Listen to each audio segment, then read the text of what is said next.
¿Qué tema vamos a ver el día de hoy en psicología del inversionista? Bien, ya hemos visto tres temas antes. Vimos que nada es gratis, bien, que hay que ver em, a reconocer la etiqueta de precio y la forma de pagar ese precio. Hemos visto el tema del margen de seguridad, el saber reconocer que el plan más importante es el plan para cuando el plan A ya falló. El tema de la suerte y el riesgo, ¿no? Que nada es ni tan bueno, pero tampoco es tan malo como parece. Y el día de hoy vamos a ver un tema que creo yo que nos va a servir mucho para las circunstancias que estamos pasando ahorita cuando hay mucha información, muchos datos, ¿bien? Y es la seducción del pesimismo. Bien, esto es algo psicológico por lo cual pasamos todos los humanos en diferentes decisiones y bueno, cuando son decisiones con dinero de por medio se vuelve aún más fuerte, ¿bien? Y lo que nos quiere decir es que básicamente el pesimismo suena a alguien que quiere ayudarte, ¿no? El tema de que alguien que te quiere cuidar de repente o que te quiere advertir de que no hagas algo porque hay un peligro, hay un riesgo, hay una alta probabilidad de que te pueda ir mal. En cambio, normalmente cuando escuchamos, no sé, un tema optimista, parece que es que alguien que te quiere convencer para venderte algo, como un anuncio comercial, ¿no? Entonces, vamos a entender por qué es que sucede esto, ¿bien? No es que esto le pase a una, a dos, a tres personas, esto es un tema nos pasa en general a todas las masas, ¿bien? El ser humano funciona como masa, básicamente es un ser unipensante, ¿bien? Entonces vamos a ver por qué sucede esto y cómo afrontarlo para que nos vaya mejor o para tener menos temor en los mercados financieros, bien, para poder estar más despejados mentalmente. En primer lugar, bueno, esto es una frase, ¿no?, que mencionó este historiador Deirdre McCloskey, bien, y lo que él menciona que dice, por razones que nunca he entendido, a la gente le gusta oír que el mundo se está yendo al garete, bueno, que se está yendo a la basura, que se está yendo al tacho, ¿no?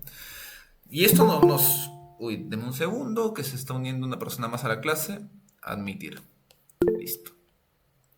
Bueno, entonces esto, ¿no? Este tema de que a las personas no se ve la pantalla, dice. ¿No se ve la pantalla? ¿Sí se ve? A ver, ahí confírmenme. Pongan manito arriba si es que sí se ve. Bien, perfecto. Si no, la persona que me dijo que no se ve puede intentar salir, y volver a entrar y le acepto la invitación. De repente necesita actualizar nada más y se soluciona. Bien. Entonces, este tema de que a las personas les gusta oír que el mundo se está yendo a la basura o que cada vez estamos peor que antes, es un tema psicológico, nos atrae, ¿bien? Porque no tengo ni idea temas de hacer la vida más interesante, tal vez, ¿no? El tema de, no sé, de escuchar, oye, es que hace unos años hay sobrepoblación y en algún punto el planeta no va a aguantar tantos seres humanos. Eso es mentira, nunca hubo sobrepoblación, nunca existió la sobrepoblación, pero esa noticia pegó porque básicamente a la gente le gusta escuchar. Lo que sí fueron zonas específicas con exageración de personas. Eso sí hubo. Tú ibas a Japón y había, pues, en Tokio había extremadamente demasiadas personas, pero únicamente en Tokio. Tú te ibas, no sé, a China, a Hong Kong y nuevamente, ¿no? Exceso de personas. Pero todo China no estaba sobrepoblado de personas. China es inmenso, la India es inmenso también. Entonces, Estados Unidos, Rusia, cuando hay sobrepoblación es porque básicamente a donde vayas ya tú ves seres humanos y hay exceso de seres humanos. Eso es una sobrepoblación y nunca hemos llegado a eso en la historia. Más bien ahorita estamos en un riesgo de que cada vez van a haber menos humanos, ¿no? Eh, pero bueno, y así como esas, muchas más noticias, ¿no? El calentamiento global y otras cosas más. Cada vez que escuchamos que algo está pésimo, es como que más le prestamos atención en lugar de, no sé, escuchar que algo está yendo bien, ¿no? Cada vez en diferentes medios también una noticia trágica pega mucho más que una buena noticia. Y esto es porque básicamente el pesimismo, ¿bien? Ocupa un lugar dentro de nuestros corazoncitos, ¿bien? Suele ser una opción, suele parecer una opción más inteligente, ¿no? El evitar tomar ese riesgo, el evitar tomar esa decisión. Este, Y como les mencionaba antes, ¿no? Un pesimismo suena como un buen consejo, mientras que el optimismo suena como un argumento comercial, ¿no? Ahora, ¿qué sucede? El optimista no es aquel que piensa que todo va a ir excelente, ¿bien? Digamos, yo soy optimista con el mercado cripto, pero no significa que al ser optimista yo mentalmente diga mañana Bitcoin llega a $150,000, ¿no? O mañana la acción de Marathon, que lo compré en $17, llega a $30, ¿no? Eso es ser autocomplaciente, engañarse, ¿bien?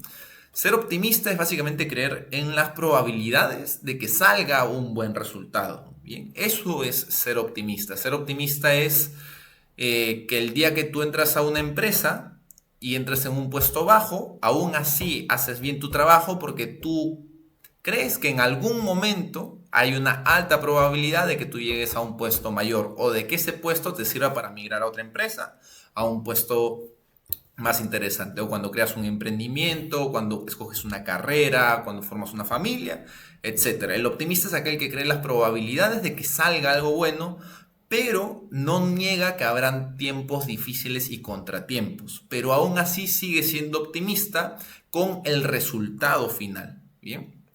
Entonces, esos son los puntos interesantes del por qué debemos ser optimistas o de los pocos optimistas que existen, ¿no?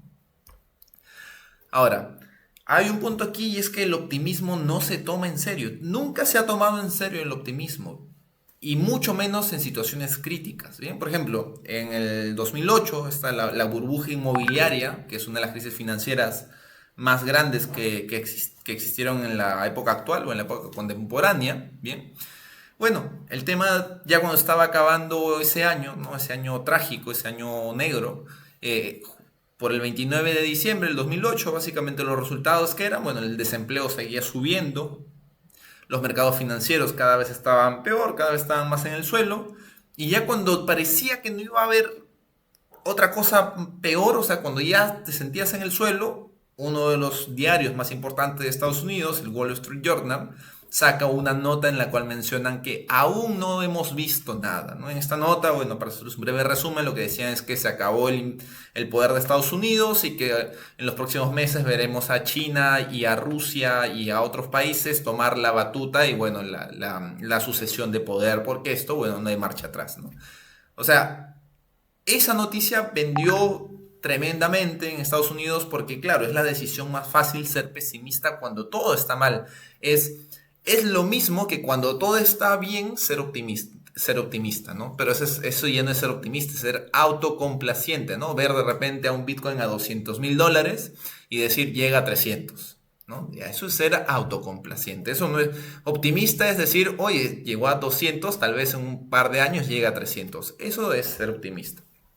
Bien, entonces, ¿qué sucede? Bueno, en ese entonces sí, habían diferentes columnistas, analistas económicos, optimistas y pesimistas con recuerdo a la situación que estaban pasando, pero, un segundo, pero el tema es que más atención se le dio a estas actualizaciones negativas, ¿bien? ¿Por qué? Porque es lo que más vende, lo que termina siendo más atractivo, ¿no? Por ejemplo, de repente en una columna optimista o de repente analizar el mercado y ver que va a crecer, no sé, tu inversión va a crecer un 10% en lugar de un 80% que es lo que esperas, no pega tanto como que alguien te diga, oye, el mercado se va a caer un 80% el día de mañana, ¿no? O inclusive que te digan se va a caer un 10%, pega más a que alguien te diga que va a subir un 10%. Bien, siempre el lado negativo va, o el lado pesimista es mucho más atractivo hacia el cerebro humano.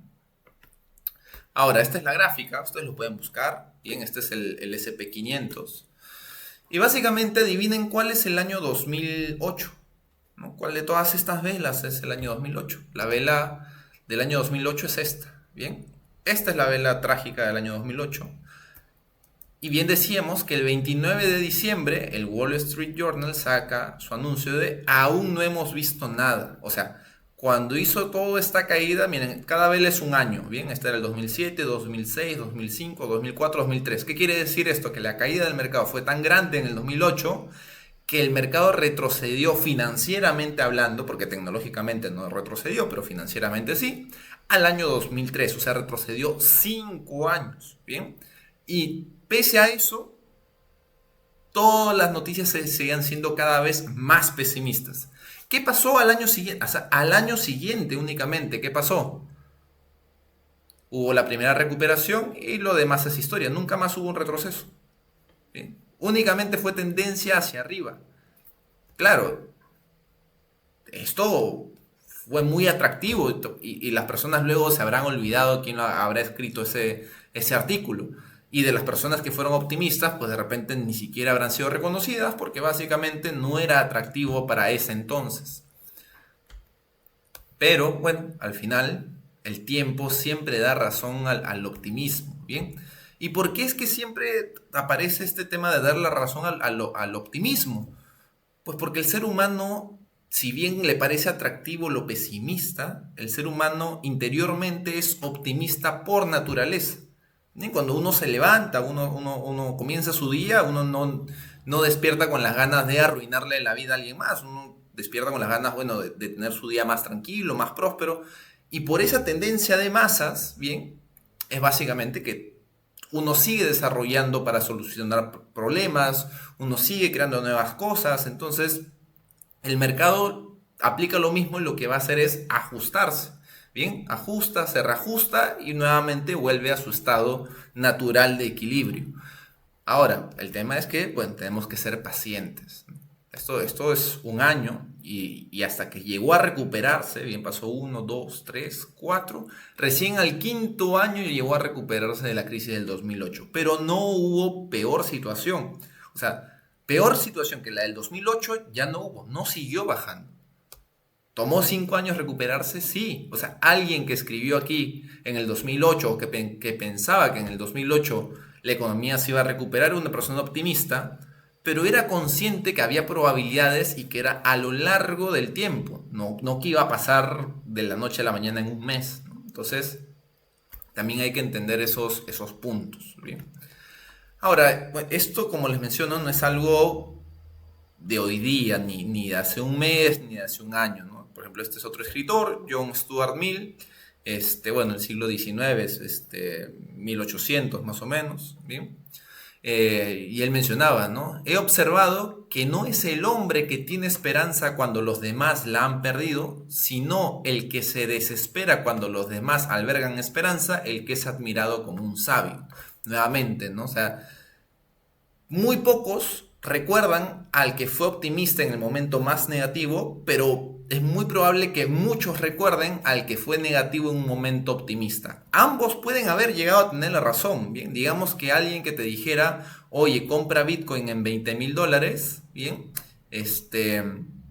y tuvo razón y luego subió a 100.000, puede ser menos recordado que alguien que te dijo, oye, vende Bitcoin en 110.000, este, porque se va a caer. O sea, esa persona que te dijo, vende Bitcoin en 110.000 porque se va a caer, cuando todo era positivo y esta persona fue negativa, suele ser más recordada que su contraparte, digamos, ¿no? Sí, los dos tuvieron razón, pero nuevamente, ¿no? El ser humano se apega más hacia el lado pesimista. Ahora, la explicación biológica de esto es porque básicamente, ¿no? Los organismos que abordan o sienten estas amenazas, bien, al final son los que pueden tener más probabilidades de sobrevivir y, bueno, reproducirse, ¿no? Entonces, esto básicamente es instintivo, está ya parte de nuestra genética, bien, es una protección evolutiva que pues lo llevamos a todas nuestras actividades del día a día. Pero enfocado en el dinero específicamente, hay dos razones adicionales por lo cual vemos más atractivo el pesimismo financiero que el optimismo, ¿no? El primero es que el dinero es omnipresente. ¿Qué quiere decir esto? Imaginemos que, voy a tomar ejemplo como Estados Unidos porque es donde pasan más desastres naturales. Imaginemos que en la Florida o en California, bien, ocurra un tornado, ¿no? Ok, eso de repente afecte al 5% de la población de Estados Unidos y el otro 95% va a estar bien. Entonces, claro, es algo que no es omnipresente, es algo que no ha afectado a todos, sino solamente a un porcentaje. Pero cuando hay una crisis económica, afecta al 100% de las personas. Es por eso que es tan atractivo estar atentos a lo que está sucediendo con el dinero, con los mercados financieros. Bien, entonces es por lo mismo que pasa que cuando, me imagino, ¿no?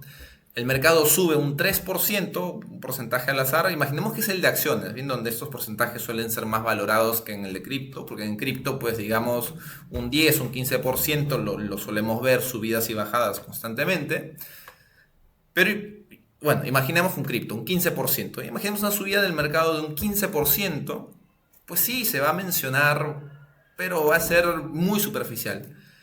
En cambio, una caída del mercado de un 15%, ese lo vas a ver que se va a multiplicar. Bien. ¿Por qué sucede esto? Nuevamente, ¿no? El atractivo del pesimismo. No sé, ver a Bitcoin que pase de 100 a 110.000 es menos atractivo que ver a Bitcoin que pase de 100 a 95, que es lo que estamos viendo ahorita, ¿no? Bitcoin únicamente lo que ha hecho es pasar de 100 a 95, a 94, se recupera, pero tú entras a las diferentes redes y el sentimiento es, ok, ya se perdió todo, acabó el alt season, este mercado es diferente a los demás mercados, nunca va a llegar el mercado alcista como lo hemos conocido, bueno, ya terminó todo, hasta el 2022 era una historia, ahora es otra historia y comienzan a sacar diferentes hipótesis. Pero cuando Bitcoin pasó de los 60.000, 70.000, 80.000 de golpe hasta los 100.000, pues básicamente no había tanta, o sea, más que una atracción de sí, todo está subiendo, nadie hacía tantas preguntas y tantas especulaciones y tantas hipótesis de por qué estaba subiendo. Y lo mismo, cuando pasó de 100 a 110.000, sí, vimos a la gente celebrar un nuevo máximo histórico y ya. O sea, no había más historia detrás de eso, ¿no? En cambio, ver a Bitcoin que cae el mismo valor que había subido, pues es terrorífico, ¿no? Entonces, y claro, están todas las preguntas que aparecen, ¿no? Y de repente los políticos tomaron malas decisiones, de repente los inversores están preocupados por las decisiones de la Fed, que es la Reserva Federal de Estados Unidos. Uy, de repente se avecina un desastre económico. Y ojo, esto que vemos aquí, que bueno, los estoy explicando, esto lo saben todas las personas que manejan el mercado. ¿Quiénes son las personas que manejan el mercado? Los market makers, ¿bien? Los hacedores de mercado. ¿Quién es el mayor market maker que existe? La Fed. El fabricante de dólares es el mayor market maker que existe. Entonces, claro, ahí vemos comentarios como el de Powell, que él dice, oye, la verdad que no tengo apuro en bajar los tipos de interés. ¿Por qué dice esto? Porque básicamente él sabe que una noticia pesimista va a ser mucho más propagada. Que si el otro mes, en marzo, Powell sale y dice, oye, creo que en base a lo que está haciendo DOGE, que es el Departamento de Eficiencia del Gobierno, creo que ahora sí amerita bajar un poco los tipos de interés, será celebrado 2 días y será olvidado en el tercer día. Ah, que si Powell ahora en febrero dice, oye, no tengo apuro, es un trauma, o sea, va a aparecer en todos los noticieros. Entonces, nuevamente, ¿no? O sea, está comprobado cómo funciona psicológicamente el ser humano. Y no lo sabemos solamente nosotros, sino también lo saben todos los que dominan el mercado. Y como ellos lo saben, saben que es fácil manipular a las masas. Y ojo, no sé si está mal o está bien, pero lo hacen. Entonces nosotros, ¿qué hay que hacer? Pensar como ellos. Y si sabemos que todo puede ser de repente noticias negativas, hay que analizar un poco más y ver qué sucede realmente tras bambalinas o tras el escenario y poder tomar una decisión contraria a la que toman las masas. Ok, todo el mundo está asustado, pues bien, yo voy a arriesgar un poco más. Oye, todo el mundo está eufórico, ok, voy a pensarme un poco más las cosas y creo que voy a ir tomando ganancias, ¿no? Porque bien, bueno, hay diferentes frases, ¿no? Había una que no recuerdo muy bien, pero es que, ok, sé eufórico cuando todo el mundo tenga miedo y ten miedo cuando todo el mundo tenga euforia, ¿no? Que es este tema, porque básicamente, ¿cómo funcionan los mercados financieros?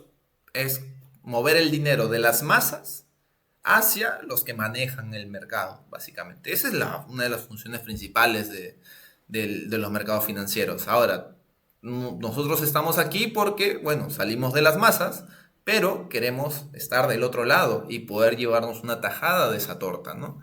Y no es muy complicado, o sea, no tenemos que hacer cálculos matemáticos, no tenemos que ser grandes economistas, todo esto está enfocado sobre todo en psicología.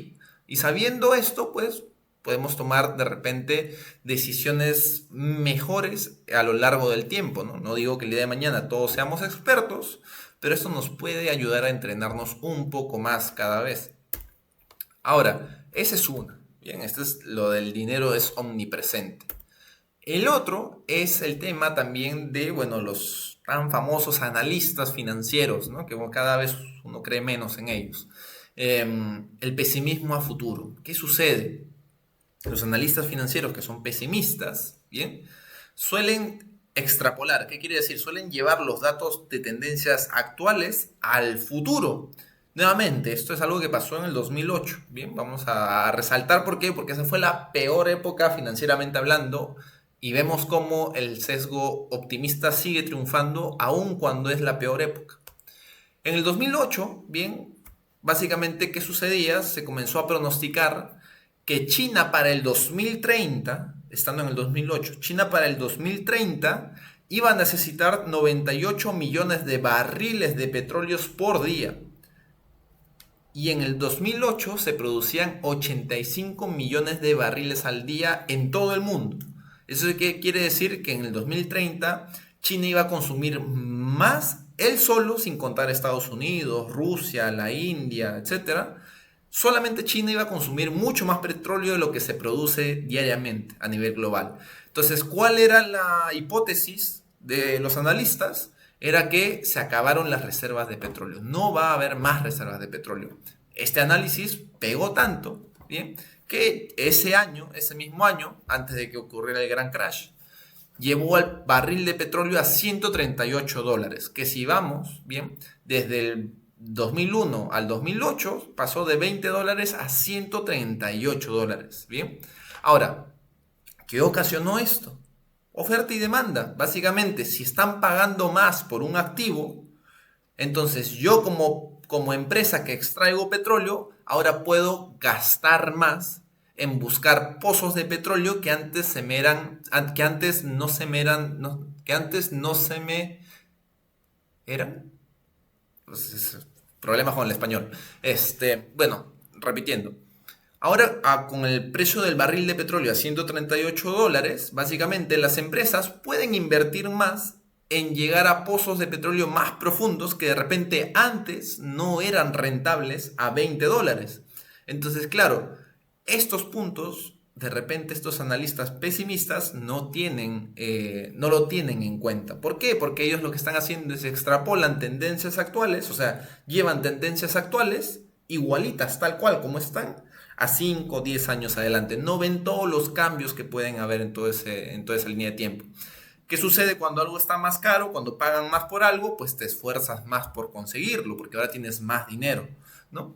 Entonces, básicamente, lo que pasó es que se comenzó a extraer mucho más petróleo de lugares donde antes no era asequible porque no era rentable a un precio de 20. Ahora 138, claro que sí lo era. Se comenzó a crear nuevas maquinarias para ser más eficientes y el ser humano evoluciona constantemente, sobre todo cuando hablamos de tecnología. Y este gráfico es el gráfico del precio del barril de petróleo. $138 en esta parte, 2008, nunca más volvió a estar en ese valor. Y lo que pronosticaba esta persona era que inclusive se iba a agotar las reservas. ¿Eso qué quiere decir? Que iba a ser tan escaso que esto iba a crecer inmensamente. ¿Qué sucedió? Hubo el crash, nuevamente subió y se mantuvo y se ha mantenido así durante años, ¿no? Hasta la actualidad. Y China consume cantidades inmensas de petróleo por día. Y esto sí, igual, no subió más. ¿Por qué? Porque el ser humano aprendió a crear nueva tecnología que sea más eficiente para poder extraer más petróleo y mantener el precio. Y básicamente se va estabilizando de acuerdo a la oferta y la demanda. Ahora, por ejemplo, ¿qué está pasando? Porque el petróleo es muy, muy clave ahorita en lo que estamos sucediendo. La Fed ha visto que la inflación ha subido al 3% y ellos querían que baje al 2%.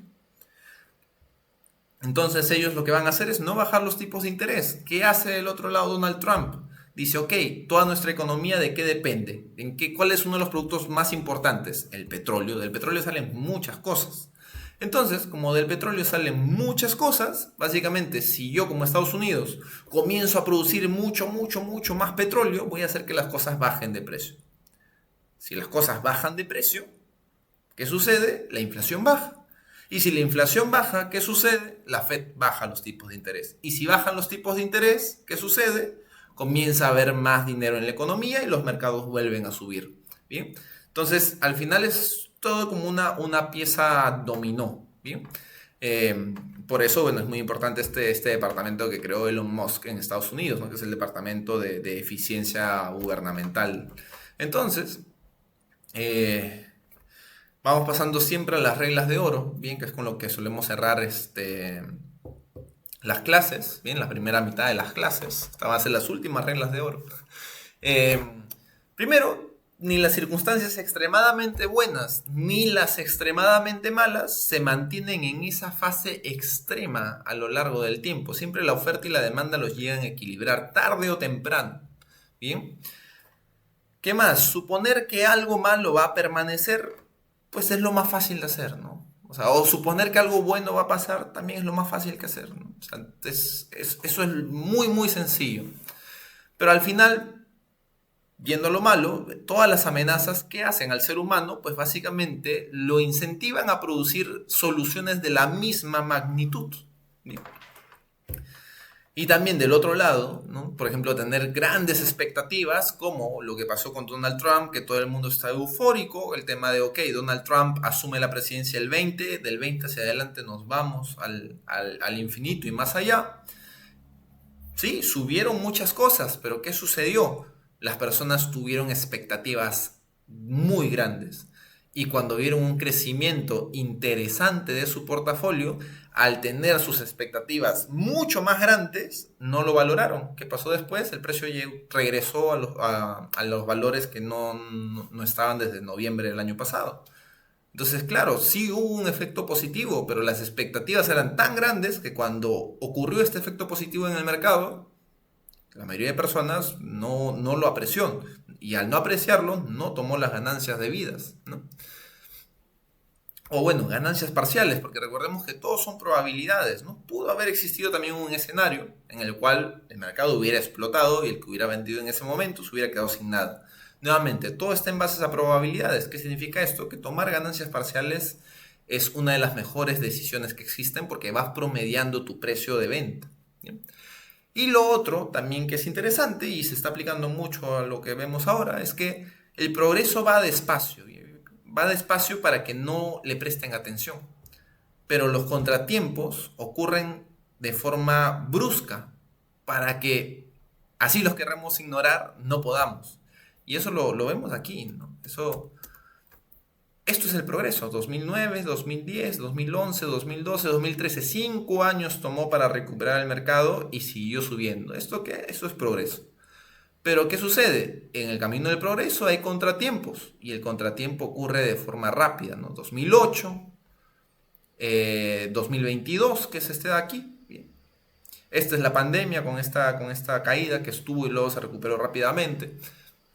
Entonces, vamos viendo, ¿no? Cómo es que, sí, en el tiempo se ven las ganancias, pero ocurren lento, ¿bien? No es algo que esperemos de la noche a la mañana. Y es por eso que a este tipo de mercados tan volátiles como el de los activos digitales, atraen a muchas personas, pero también expulsa a muchas personas. O se come a muchas personas, mejor dicho, ¿bien? Porque lo que va a hacer es comerles el dinero, dejarlos sin dinero y botarlos con un trauma. Pero si nosotros entendemos cómo funciona realmente, entonces vamos a saber ser pacientes y saber que en el tiempo es mucho más rentable ser un inversionista a dejar tu dinero tercerizado en un banco, en una cuenta de ahorros, o como comprarse un departamento, como inversión.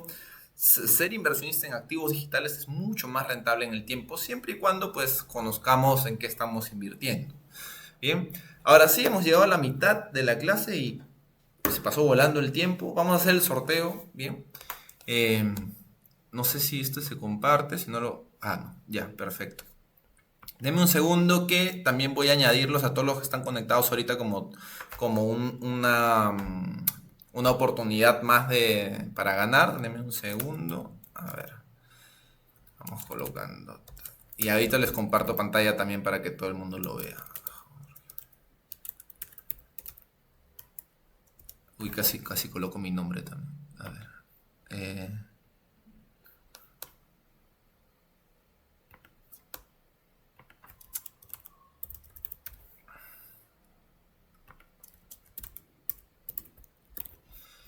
a ver si no me falta ninguno. No, ya están todos.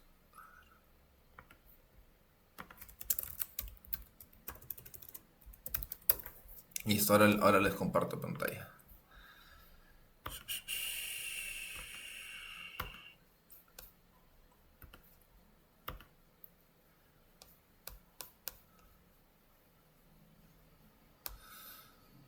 Ahí estamos. Bien, bueno, aquí están todos los alumnos y también, bueno, he apuntado a todo como opción doble a todos los que se han conectado el día de hoy a clases. Bien, así que vamos a darle sorteo, esa es la primera, el primer ganador se lleva pues un mes de TradingView. No me deja. Bueno, es el destino. Todos tienen una oportunidad nada más, para no complicarnos la vida. Sorteamos. Bien, el ganador es JP Scioli. Bien, ahí queda. Yo ya me voy a comunicar con él por interno. Y mañana hacemos nuevamente este sorteo porque son dos premios. Bien, el premio es este, donde está. A ver, por acá les comparto pantalla para que lo puedan ver. Dejar de presentar y presentar nuevamente los planes. Bien, es el esencial de $15, bien, 14,95. Yo nuevamente se lo transfiero a la cuenta que me mencionen en criptos, como siempre, y ya ustedes ven si se lo deciden quedar o si van y optan por la suscripción mensual de TradingView. Ahora sí, volvamos a lo nuestro con la otra mitad de la clase.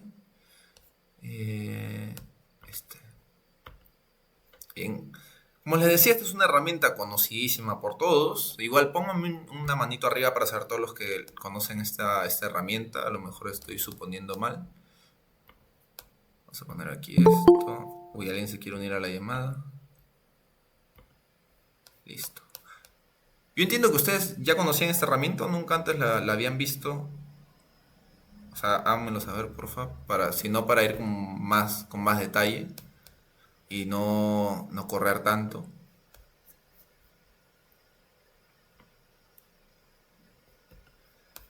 Bien. A ver, vamos a darle. Esta herramienta se llama CoinMarketCap. Bien. Es una herramienta muy conocida, es una de las herramientas esenciales, pero también es una de las herramientas poco valoradas por la mayoría de personas porque es la primera herramienta con la cual se chocan. Entonces dicen, oye, esa ya la conozco, ya la sé dominar. Pero realmente nos da muchísima información y es más, yo creo que estos 2 últimos años le añadieron muchas más cosas, es mucho más completo. Cuando yo ingresé, esto solamente era una lista, no había más, ¿no? O sea, tú podías ver una lista y podías armar tu portafolio y ver cómo había sido en años anteriores el top 10 de criptomonedas, ¿no? O sea, como histórico, pero no había muchas cosas más. Ahora sí, se vuelve mucho más interesante. Bien, y básicamente lo que tenemos aquí es, primero, este indicador de miedo y codicia, que es una de las formas más sencillas que existen de saber en qué momento comprar y vender. Cuando esto está muy bajo, como ahorita 38, ya cuando está en rojo, ya es como para que vendas la casa y compres, ¿bien? Pero cuando suele estar bajo, significa que las personas no están invirtiendo, no están comprando, o son muy pocas las que están haciendo eso. Que significa que los precios suelen estar bajos. Entonces, es buen momento para comprar, sí, no todo tu dinero lo vas a destinar, porque ya hemos visto en clases anteriores que siempre hay que hacer, en lugar de blanco y negro, en lugar de compra y venta, hay que tener rangos de compra y rangos de venta. ¿Bien? Entonces, nuevamente, esto acá nos da un buen indicador. Y todo lo contrario cuando comienza a subir, cuando comienza a estar en 80, 85, 90, En esos momentos nos vamos a ir retirando del mercado. ¿Por qué? Porque hay demasiado dinero entrando y es demasiada tentación para las grandes manos del mercado poder tomar toda esa ganancia. Bien, ese es el indicador. ¿Bien? Nosotros le podemos dar clic y nos sale, bueno, mucha más información, ¿no? Aquí, inclusive podemos ver cómo con el precio ha ido cambiando esto, ¿no? Este, bueno, vamos retrocediendo. ¿Qué más podemos ver aquí? Pues básicamente el market cap total, cuánto dinero total hay en el mercado cripto. Esto está en inglés, son trillions, que en español serían, bueno, billones. Bien. Esto que vemos aquí, el CMC 100, básicamente es un índice en el cual no se puede invertir, pero puedes ver cómo el top 100 de criptomonedas de CoinMarketCap pues ha ido moviéndose, ¿no? Únicamente el top 100. Entonces, por ejemplo, podemos ver esto, que en general, incluyendo Bitcoin, bien, podemos ver cómo es avanzando, ¿no? Hemos quitado las stablecoins aquí, ¿no? Entonces vemos que, pues, como mencionamos, a lo largo del tiempo todo esto sigue en aumento, ¿no? Por más que haya subidas y bajadas, por más que haya análisis pesimistas a lo largo del tiempo, cada vez que hay una caída, pues si nosotros vemos el histórico, cada vez siguen en aumento, ¿no? Teniendo en cuenta el top 100 de criptomonedas, bien, aquí inclusive podemos ver cómo se conforma este top 100, ¿no? Claro, siempre Bitcoin siendo el mayor porcentaje, ¿no? Inclusive nosotros lo podemos utilizar esto, bien, al ver el histórico, podemos utilizar esto para poder entender también nuestros porcentajes de nuestro portafolio. De repente sería mejor tener al menos un 50% del portafolio en Bitcoin y luego ir bajando, ¿no? Nos da como que más datos. Ahora, un punto que me estaba olvidando, la dominancia. La dominancia es muy importante porque nos indica las fases de la alt season. Bien, cada vez que Bitcoin tiene una dominancia alta, significa pues que todo el dinero está concentrado en ese activo. Bien, ahorita es altísimo su dominancia, ¿bien? Está en casi un 60%. ¿Qué quiere decir esto? Que de todas las monedas que existen, el 60% del dinero de todo el mercado, o sea, de estos 3 trillions, está concentrado únicamente en Bitcoin. Bien, aquí está su market cap, casi 2 trillions. Bien, entonces, ¿qué significa esto? Que no se está distribuyendo, que el dinero aún sigue concentrado ahí. Pero recordemos que todo el dinero suele fluir, bien, por algo que se llama cash flow. El dinero y la tentación del ser humano suele hacer que todo vaya fluyendo. Entonces, cuando esto comenzamos a ver que comienza a bajar, la dominancia de Bitcoin va, digamos, al 55, 54, 52%. ¿Qué significa esto? Que el dinero está saliendo de Bitcoin y está comenzando a entrar a las demás altcoins. ¿Por qué? Porque de repente los inversores ya han tenido ganancias y están sacando esas ganancias y llevándolas a otras criptomonedas, o están colocando Bitcoin de colateral y están pidiendo préstamos para poder comprar otras monedas, ¿bien? Y así muchas otras cosas más. Entonces, cada vez que baja más la dominancia, pues básicamente las altcoins comienzan a despegar, ¿bien? Y claro está, cuando la dominancia está muy baja, también es situación de peligro, ¿no? Porque ya es momento de repente de ir tomando ganancias. Por ahí yo sé que hay personas que les gusta arriesgar un poco más en memes, en proyectos que abren preventas, conociendo el riesgo de las estafas, conociendo el riesgo que pueden perder todo, pues básicamente cuando la dominancia de Bitcoin ha bajado, significa que todo el dinero está concentrado en todas las demás monedas, pues por ahí que puedes tener una mayor probabilidad de éxito, ¿no? Pero es lo mismo que jugar al casino, ¿no? Estás apostando en cuestión de lapsos de tiempo de máximo una semana, ¿no? No llegan ni al mes. Entonces, pero bueno, eso es como un dato curioso. ¿Qué más podemos ver aquí? Aquí podemos ver también por ejemplo, Ondo Finance, ¿no? Que me agrada mucho, dicho de paso. Podemos ver, bueno, acá los precios, ¿no? Diarios, 7 días, un mes, un año y todo, ¿no? Ponemos todo. Pero también podemos ver dónde se puede comprar, ¿no? En la parte de abajo, esto lo estoy explicando paso a paso, en caso alguien no conozca la plataforma. Ahora les explico yo cómo lo utilizo también para hacer análisis. Bien, los análisis no son nada del otro mundo, bien, no crean que hay una magia detrás o que hay un cálculo matemático, no es nada por ese lado. Donde está realmente el trabajo es en darle el seguimiento ya después de que lo tienes en el portafolio y saber controlar muy bien la psicología. Bien. Ahí es donde está el trabajo fuerte. Ahora, digamos que, ok, escuché Ondo Finance, porque todo parte en base a algo que escuchamos, ¿bien? No es que de la nada yo me ponga a investigar moneda por moneda de toda la lista porque se me va a ir toda mi vida en eso. Simple y sencillamente uno navega por Twitter o navega por diferentes redes y comienzas a absorber información. El 90% o el 95% de esa información es basura, no sirve para nada, pero hay un 5% que pues por ahí sí te puede servir. Y ahí es cuando comienzas a buscar y encontrar y identificar monedas con las cuales tú te sientas más cómodo. En mi caso, para mí, una de ellas fue Ondo, ¿bien? Entonces, ¿qué podemos ver aquí? Básicamente, primero nos vamos a enfocar en sus monedas. ¿Cuántas monedas tiene? Bien, podemos ver que el total de las monedas que van a existir a lo largo del tiempo, bien, el total que está programado es 10 billions, bien, o 10.000 millones en español de monedas, bien, esa es la cantidad máxima que va a existir. Si aquí nos aparece una línea, significa que no tiene un límite, bien, que su cantidad máxima es el infinito y tiene otro sistema. ¿Qué significa que sea infinito? ¿Que está mal? No necesariamente. Significa que tenemos que investigar cuál es su sistema. De repente tiene un sistema de quema de tokens por comisiones o algún otro. Bien, pero bueno, para no irnos tan allá, este que dice total supply es el total del suministro que va a existir. ¿Significa que ahorita hay 10 billions? No. Significa que eso es lo que va a haber a lo largo de su historia. En la parte de abajo, en circulación, podemos ver cuánto hay ahorita. Y ahorita únicamente hay 3 billions. ¿Qué significa? Que únicamente hay el 30% en circulación. O sea, que falta el otro 70%. O sea que aún falta que se diluya el precio mucho más. Este valor de $1.31 es en base a los 3 billions. Pero si el día de mañana de golpe entran 10 billions, pues el precio va a caer porque se va a diluir entre todos los nuevos tokens. Ahí podemos tener una posible bandera roja. Bien, aquí tenemos una línea que ya les explicaré con otro ejemplo cómo identificarlo.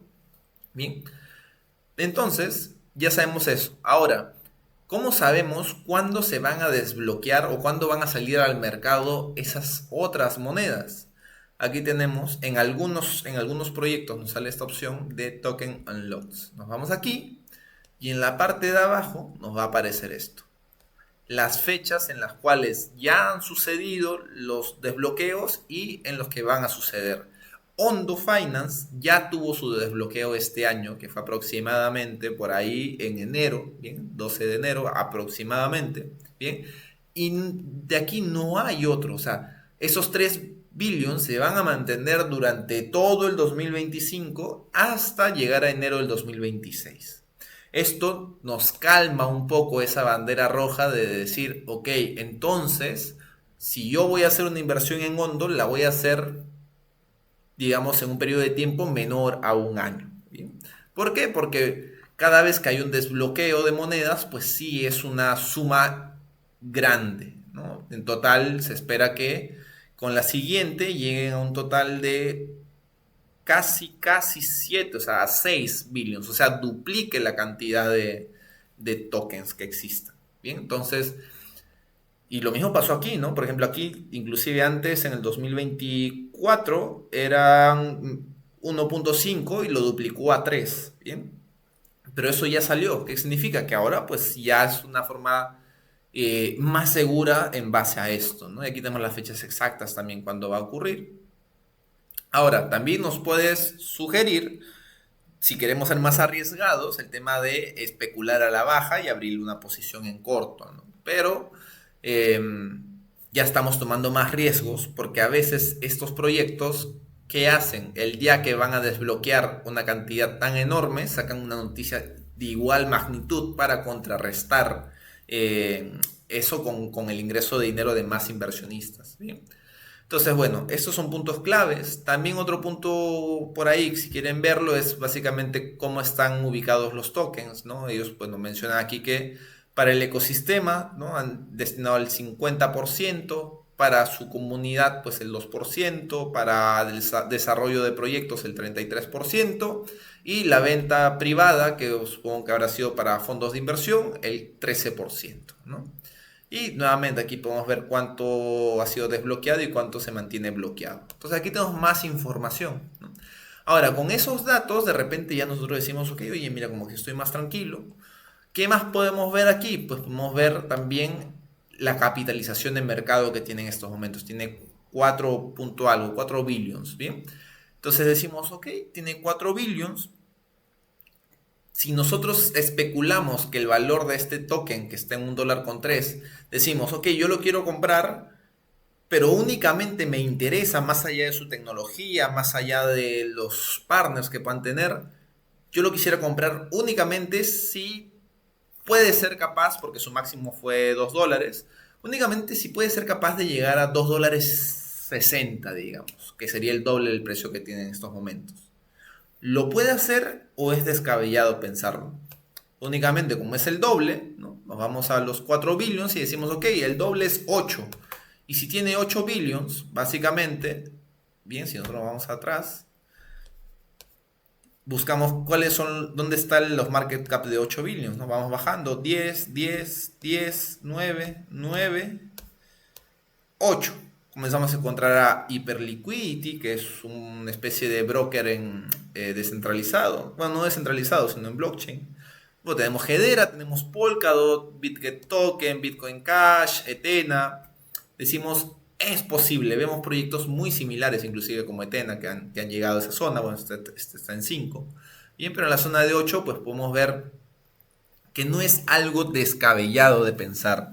Bien, porque igual cuando sube un proyecto realmente suben todos, ¿no? Entonces, ahora, ¿qué sucede? Que claro, de repente escuchamos a alguien decir, no, Hondo es muy probable que llegue a los $20. Pongamos la prueba, ¿no? O sea, básicamente sería un por 20 de donde está ahorita, un poco menos, pero digamos por 20. Entonces, si esto está en 4 billions, por 20 sería 80, no, 100 billions, ¿bien? 80 billions.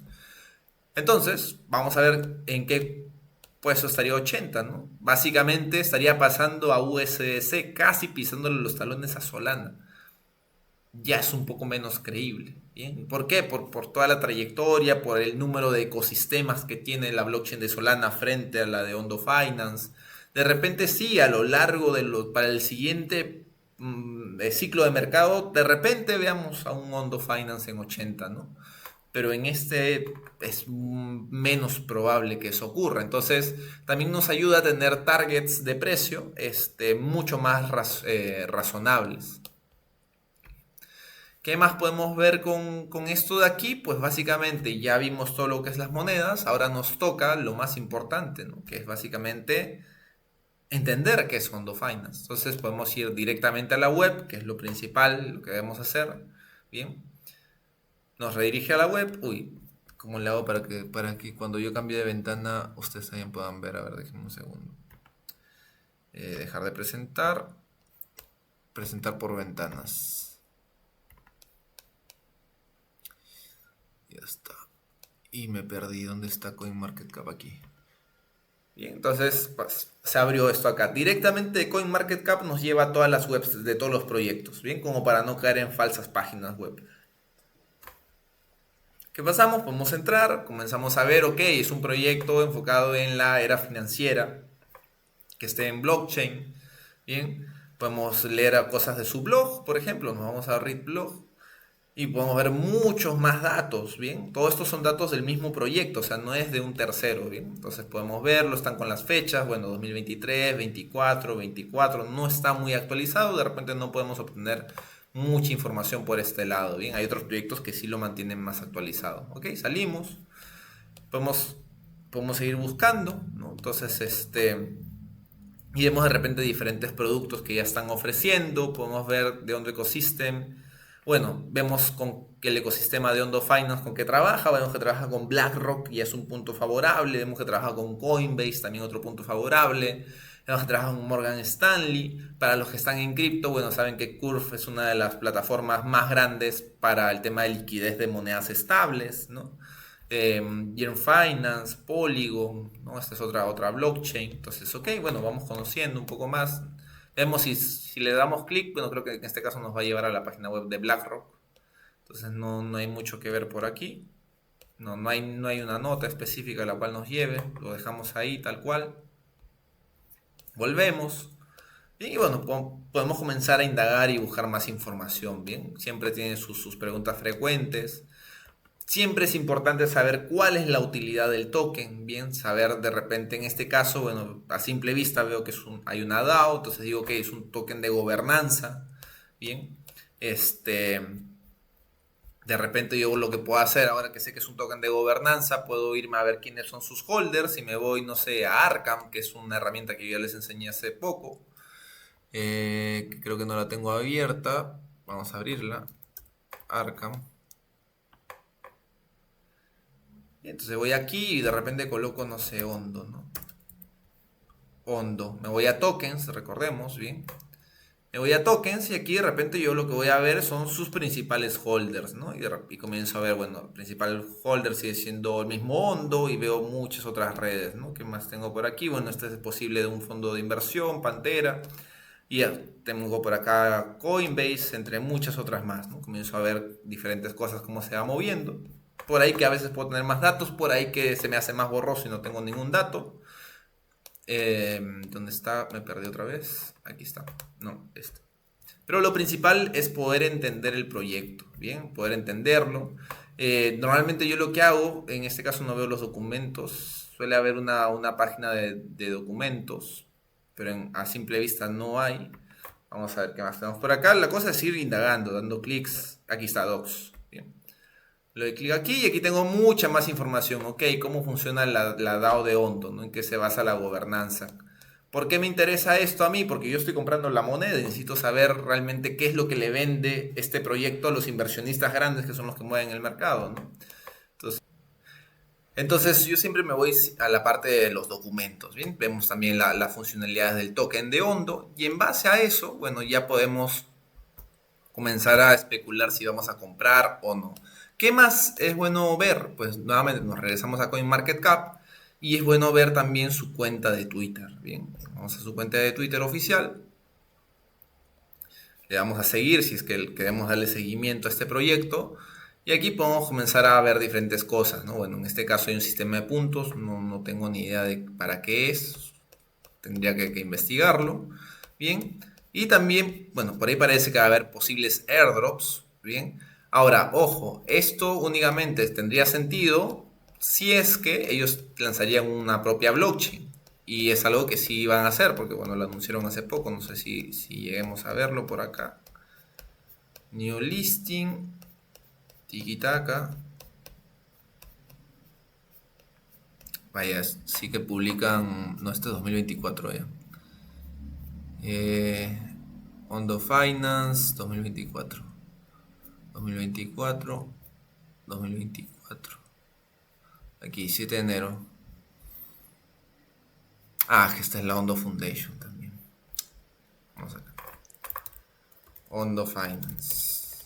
Bueno, ya estos son cosas del día a día. Tienes que irte buscando que tiene más de una cuenta. Ya esos son situaciones que a veces pasan. Bien, no todo es perfecto. Bueno, aquí vemos que ellos tienen su propia blockchain. Bien, a veces son así. Por ejemplo, Algorand también hace lo mismo. Por ejemplo, yo quiero buscar Algorand y tengo Algorand Foundation, pero también tengo Algorand Technologies, ¿no? Hay dos cuentas separados. En el caso de Ondo Finance, tienes que Ondo Finance publica de repente más actualizaciones eh, importantes y Ondo Foundation publica más del día a día. En Algorand es al revés, por ejemplo, en Algorand Technologies publica, bueno, una que otra cosa, no es muy activa, pero Algorand Foundation todo el día te va resultando actualizaciones. Entonces, bueno, son cosas que uno va aprendiendo en el camino, ¿eh? Siempre buscar si es que hay otra cuenta principal de los proyectos. Bueno, volviendo al tema. Otra moneda que podemos buscar, por ejemplo, de ahí les voy a pedir a ver cada uno de ustedes que me pase una moneda y lo vemos y ya con eso terminamos la clase. Bien. Render, por ejemplo, ¿no? Que es esta otra moneda, igual ponemos en todo, all, bien. Y en este caso ya tenemos aquí un total supply. ¿Cuál es la diferencia entre el total supply y el max supply. Vemos que el total es menor al max supply. Esto es porque básicamente el max supply es todo lo que va a existir bien a lo largo de la historia, como estábamos mencionando en el caso de Hondo. Y el total supply es lo mismo, pero ¿qué sucede? Ya ha habido muy probablemente una fase de quema de tokens. Entonces, si bien esto es el total que va a existir a lo largo de la historia, en el proceso, dame un segundo. Gracias. En el proceso se quemaron tokens, o sea, ¿qué quiere decir? Que esos tokens ya no sirven, no valen, ¿bien? Y ahora solamente van a haber a lo largo de la historia 532 millones, ¿bien? Básicamente se quemaron 100, ¿bien? Y en estos momentos en circulación hay 517. ¿Qué quiere decir esto? Que ya casi todo está en circulación. Eso es una bandera positiva, por ejemplo, de Render, ¿no? Como moneda, como tokenomics se le conoce a esto. ¿Por qué? Porque ahora está en 4 dólares con 55. Pero si salen todas las monedas, se desbloquean el día de mañana, pues no va a afectar mucho al precio porque la cantidad no es tanta. ¿Bien? A diferencia de Ondo Finance, que apenas había sacado el 30%. Ahora, vemos que aquí no hay el tema de token logs, no tenemos esa información a primera vista, ¿bien? Entonces, bueno, si vamos bajando un poco más, por ahí que podemos ver otros datos únicamente, ¿no? El tema de, ok, ¿cuántas ballenas están aquí en Render? Podemos ver que la mayoría de los que poseen Render realmente son ballenas, ¿bien? Entonces, que nos sirve, sí, cuando el precio está bajo, cuando el precio, así como ahorita, ha caído, nos sirve porque sabemos que hay manos sólidas detrás, pero cuando el precio ha subido, este es un tema que es más preocupante porque basta que dos ballenas vendan su parte de su dinero, el precio se ve fuertemente afectado. Entonces, sigamos bajando. Y bueno, podemos ver diferentes cosas, ¿no? De repente cantidad de holders, cantidad de personas que utilizan para tradear y otros que van de paso, ¿no? No tienen tantos años con la moneda, ¿no? La cantidad de personas con las monedas y así sucesivamente, ¿bien? Y nuevamente, nosotros podemos ir a su website y poder entender el proyecto, ¿bien? Por ejemplo, en este caso son GPUs distribuidas, específicamente por lo visto para el tema de inteligencia artificial. Bien. Y podemos ir entendiendo por aquí cada vez más. Y yo siempre busco la parte de documentos. En este caso no sé si habrá documentos. Pero a lo mejor este tema de render holders nos va a servir un poco. Bien, y aquí podemos ver, bueno, que dice, ¿no? Es un ecosistema potenciado por Render y podemos entender un poco más para qué sirve Render, digamos, ¿no? Entonces, ¿por qué? Porque si nosotros vamos a comprar algo y no vamos a utilizar el proyecto, interesante sería que lo utilicemos y lo compráramos. Pero si no vamos a utilizarlo, pues al menos entender para qué lo utiliza la gente, ¿no? Esto es en el tema cripto, ¿no? En el tema de acciones de repente es diferente. El tema de Duolingo, por ejemplo. Todo el mundo conoce el aplicativo de Duolingo, ¿no? Y es muy fácil utilizarlo, saber que tiene un gran marketing, facilidad de experiencia de usuario. Es mucho más sencillo para nosotros entender y conocer el producto en acciones y luego poder comprar la acción porque decimos, oye, están haciendo tan bien las cosas, el precio me parece bueno, compro. En QuantFury está Duolingo, por ejemplo. No he visto la gráfica, no he visto el precio, pero sí sé que la acción está ahí. Pero en el caso de cripto, muchas veces tienen productos o servicios tan tecnológicos que ya nosotros pues no somos su mercado, ¿no? Pero sí podemos entender cómo lo utilizan su moneda. ¿Qué más podemos buscar aquí? De la misma web también podemos irnos a Twitter, bien, que es donde más información se suele repartir. Igual podemos verlos en CoinMarketCap si nos vota el mismo Twitter, no debe ser que nos vote a otro y tengan dos principales. En este caso es la misma, bien. Bien, es la misma y comenzamos a buscar también qué noticias últimas han lanzado en Twitter y si es un proyecto que nos interesa pero de repente no queremos comprarlo o ya lo hemos comprado pero queremos saber las actualizaciones, le damos a seguir. ¿Qué más podemos ver aquí? A veces nos sueltan algunos proyectos similares. Hay que guiarnos a medias porque muchas veces no tiene coincidencia. Bien, por ejemplo, Similar Coins to Render. Artificial Superintelligent Alliance, pues sí, es competencia. Near Protocol también. Injective y aquí como que no, porque esto ya es un tema de conocimiento, básicamente es más hacia DeFi, Ondo es más hacia Real World Assets, Bitcoin ya sabemos que es Bitcoin, ¿no? Caspa nunca lo entendí. Entonces, pero a lo que voy es que no hay una fórmula mágica, o sea, en ningún momento yo saco mi calculador y comienzo a ver números, ¿bien? Es más información que yo me siento cómodo con ese tema, o sea, digamos, ok, de repente Render me llama la atención, pero no al nivel para comprarlo. A mí personalmente, porque no lo termino de entender, ¿no? A lo mejor. Pero alguien que está más en el mundo de la tecnología y entiende mucho más de inteligencia artificial, de repente lo ve y dice, oye, este es un hueco en el mercado que están aprovechando. Compro.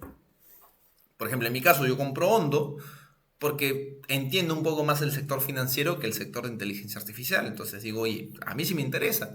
De repente a otra persona no le va a interesar, ¿no? Y con el tiempo vas puliendo, porque claro, tú ya al ir conociendo cada vez más proyectos y más proyectos y más proyectos, claro, cuando tú veas aquí de repente un proyecto que ya te lo leíste antes, vas a decir, oye, este no es similar. O vas a ver uno y vas a decir, oye, este puede que sí sea similar, a ver, vamos a darle clic, ¿no? Le das clic y ya te lleva ese proyecto y haces la misma investigación y al final es ir jalando el hilo. O sea, si es que a uno le gusta todo este tema, pues es ir paso por paso. ¿Bien? Si no le gusta mucho, no hay ningún problema. Uno lo que hace, se va aquí y busca de repente las 10 primeras y va a algo más seguro con las 10 primeras o como mencionábamos en clases anteriores, ¿no? Nos podemos ir aquí a Arkham y buscamos, ok, qué monedas tiene la gente con más dinero, ¿no? Digamos, World Liberty 5. ¿No? World Liberty 5. Aquí está. Y vemos esto y decimos, oye, mira, ellos tienen Move, tienen Hondo, ¿ok? Comencemos por ahí, comencemos a buscar. Entonces va a depender mucho de cada persona y su perfil, ¿bien? De repente yo sí puedo ser alguien que me puedo sentar toda la noche o toda la tarde y comenzar a investigar y de repente no comprar nada, pero salí con mucho conocimiento. Pero los tiempos de cada persona y los gustos de cada persona son diferentes y tenemos que entenderlos y saberlo adaptar. Entonces, de repente en lugar de dedicarle 3 horas, 4 horas, le dedicamos 15 minutos y buscamos, no sé, Hondo, Move, por ahí TRX y comenzamos a investigar y a dar seguimiento. Bien, esta es la parte tediosa, digámoslo así, porque una vez que ya termina esta parte, lo único que vas a hacer es, ya lo adquieres, lo sumas a tu portafolio y como ya sabes cuáles son sus redes sociales donde ellos actualizan sus actividades, pues le pones una campanita para que te llegue como notificación al celular y cada 2 días, 3 días lo vas revisando como una actualización. Y ya está, o sea, no hay más trabajo, ya, o sea, ya hiciste el trabajo duro al inicio. Después es darle seguimiento y tener muy en cuenta tu precio de salida o tu rango de precio de salida, ¿bien? Y esa es la magia, básicamente. La magia la magia es la psicología. Bien, la psicología es la magia. Todo lo demás es muy sencillo. Y bueno, muchachos, con esto damos fin a la clase.